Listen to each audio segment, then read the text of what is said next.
সন্ধ্যার কুয়াকাটা যেন ঐশ্বরিক সৌন্দর্যের নীরব উৎসব। পটুয়াখালী সাগরকন্যা কুয়াকাটার সন্ধ্যায় যেন নিজেকে সাজায় এক অনিবর্চনীয় ঐশ্বরিকতায়। আকাশের গায়ে সাদা কালোর মিশেলে আঁকা বিদীর্ণ অধ্যায়। মুহূর্তে মুহূর্তে রং বদলায় প্রকৃতির ক্যানভাস।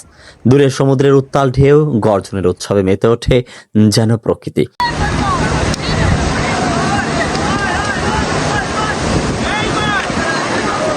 নিজেই ঘোষণা দিচ্ছে তার অসীম শক্তির উপস্থিতি। এই মনোমুগ্ধকর দৃশ্য উপভোগ করতে সৈকত সরব উপস্থিতি পর্যটকদেরও। ঈদের ছুটি শেষ হলেও আমোদিত দর্শনার্থীদের ঢল এখনও কমেনি। রমজানে নীরবতার পর হোটেল, মোটেল ও দোকানপাটে ফিরে এসেছে প্রাণচঞ্চল। দিন রাত মিলিয়ে মানুষের ভিড় আনন্দের অনুভূতিকে আরও তীব্র করে তোলে।